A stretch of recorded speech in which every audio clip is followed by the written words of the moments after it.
Bonjour et bienvenue sur Philosophie et Paix. Ici, chaque vidéo est un moment de calme et d'inspiration pour nourrir votre âme et réfléchir à la vie. Prenez une pause, respirez profondément et laissez la sérénité entrer dans votre journée. Aujourd'hui, nous allons réfléchir à être vrai dans un monde d'apparences. Dans le silence discret de nos journées modernes, il existe quelque chose de presque imperceptible mais profondément présent. L'impression de devoir constamment paraître plutôt que d'être. Nous vivons dans un monde où l'apparence a pris une place qu'elle n'aurait jamais dû avoir, où l'image précédant l'être a fini par devenir une norme. Chacun se sent poussé à montrer le meilleur de lui-même, la façade la plus lisse, la version idéale que l'on espère voir acceptée, admirée, validée. Et pourtant, derrière ces apparences parfaitement arrangées, se cache une vérité plus fragile et plus humaine. Celle d'un cœur qui cherche simplement à être lui-même, sans phare, sans artifice, sans peur de décevoir. Il y a quelque chose de profondément fatigant dans le fait de vivre à travers une image. On peut avoir l'air confiant, lumineux, accompli, et pourtant sentir à l'intérieur une forme d'inconfort, un léger décalage entre ce que l'on montre et ce que l'on ressent vraiment. Le monde nous a appris à sourire, même lorsque l'âme se courbe, à dire que tout va bien alors que quelque chose vacille.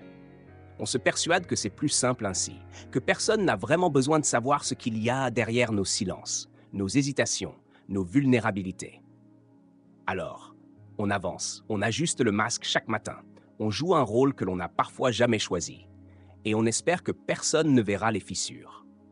Mais la vérité, c'est que cette peur d'être vu tel que l'on est, imparfait, sensible, parfois fragile, nous éloigne de nous-mêmes plus qu'elle ne nous protège. On craint l'opinion des autres, les jugements rapides, les comparaisons incessantes. On se mesure aux standards irréels d'un monde qui valorise la perfection visuelle au détriment de la profondeur humaine. On se dit qu'il faut être à la hauteur, alors on s'éloigne doucement de son être véritable. Peu à peu, on devient un acteur dans sa propre vie, jouant en boucle des scènes qui ne nous ressemblent pas. Il existe une forme de solitude silencieuse qui naît de cette déconnexion. C'est une solitude particulière, celle qui apparaît quand on réalise que beaucoup nous connaissent, mais peu nous voient réellement.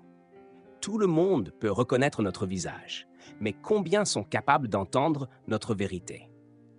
On sourit, on parle, on partage, mais au fond, on se demande parfois si l'on pourrait se montrer sans filtre, sans peur, sans retenue.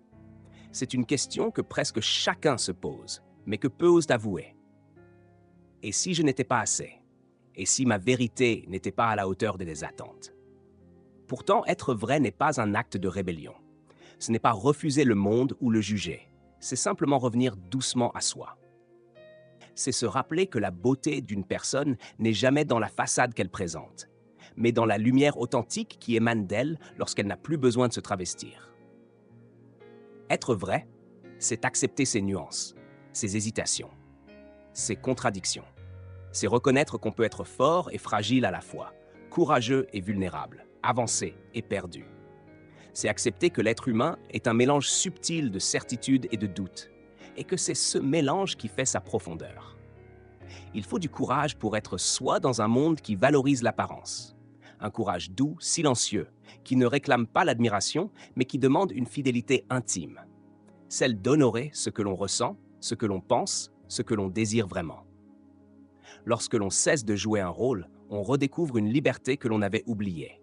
On respire différemment, on marche différemment, on s'écoute davantage. Le monde devient moins lourd, moins exigeant, parce qu'on cesse de se soumettre à ses attentes.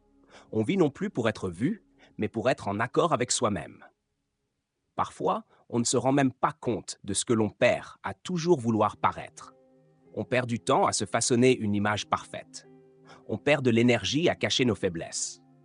On perd l'occasion de vivre des relations profondes, celles où l'on peut se montrer sans défense, sans calcul, sans peur. On perd la simplicité d'être humain, tout simplement. Et dans cette course à l'apparence, on se fatigue, on s'épuise, on se vide. On finit par se demander « Qui suis-je vraiment lorsque personne ne regarde ?» Pourtant, il existe une beauté inestimable dans la vérité.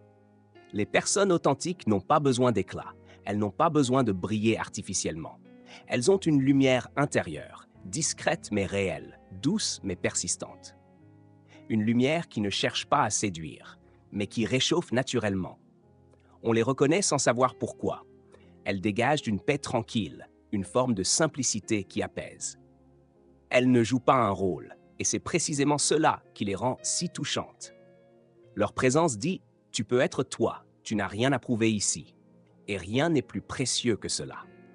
Revenir vers soi demande parfois d'apprendre à écouter ce que l'on avait cessé d'entendre. Nos besoins, nos limites, nos vérités. On doit accepter d'être imparfait, d'être humain. On doit apprendre à dire non lorsque quelque chose n'est pas en accord avec nous, même si cela déplaît. On doit ralentir pour sentir ce qui nous appartient et ce qui ne nous appartient pas. On doit réapprendre à se regarder avec douceur, sans jugement, sans dureté. Ce n'est pas un chemin facile, mais c'est un chemin juste. Et lorsque l'on commence à vivre selon sa vérité, quelque chose change profondément. On cesse de se comparer, car on comprend que chaque être suit un chemin unique. On cesse de vouloir impressionner, car on découvre que la reconnaissance extérieure n'apporte jamais la paix intérieure. On cesse de trahir sa propre intuition, parce qu'on réalise qu'elle sait mieux que quiconque ce qui est bon pour nous. On commence enfin à vivre pleinement, à ressentir pleinement, à exister pleinement. Être vrai, c'est offrir au monde sa propre lumière, même si elle tremble. C'est accepter d'être vu tel que l'on est, parfois lumineux, parfois incertain, parfois fort, parfois fatigué. C'est une manière de dire « je choisis de ne pas me cacher derrière un rôle ». Et ce simple choix transforme tout. On attire des liens plus sincères, des rencontres plus profondes, des moments plus vrais. On découvre des personnes qui aiment notre vérité et non notre image. Et cette découverte vaut plus que toutes les apparences du monde. Dans un univers qui nous pousse constamment à paraître, être soi devient un acte de beauté. Une beauté tranquille, dépourvue de prétention, mais empreinte d'une force réelle. C'est un retour à l'essentiel. Être un être humain parmi d'autres, avec ses forces et sa fragilité, avec sa lumière et ses ombres, avec ses questions et ses vérités. C'est offrir à la vie une version authentique de soi-même et recevoir en retour une existence plus légère, plus profonde, plus vraie. Être vrai dans un monde d'apparence, c'est finalement choisir la liberté. La liberté de ne pas se cacher, la liberté de ne pas se mentir, la liberté de ne pas se perdre. C'est la liberté d'être, simplement. Et peut-être que c'est là que se trouve la plus grande beauté de l'âme, dans la simplicité de se montrer telle qu'elle est, sans travestir sa lumière, sans maquiller ses failles. Un homme qui n'a plus peur d'être vu est un homme qui commence vraiment à vivre. Merci d'avoir regardé ce moment avec nous. Si cette vidéo vous a apporté un peu de sérénité, n'oubliez pas de liker et de vous abonner à Philosophie et Paix pour ne manquer aucune réflexion. À très bientôt pour une nouvelle vidéo apaisante.